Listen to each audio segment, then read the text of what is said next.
మంచి చూసావయ్యా, నీ ప్రేమ చూపితివి నా యేసయ్యా. నాలోన ఈ మంచి చూసావయ్యా, నీ ప్రేమ చూపితివి నా యేసయ్యా.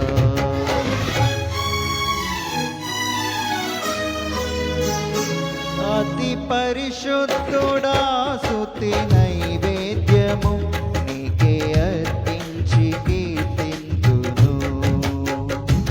అతి పరిశుద్ధుడా స్తుతి నైవేద్యము నీకే అర్పించి కీర్తింతును. నీవు నా పక్షము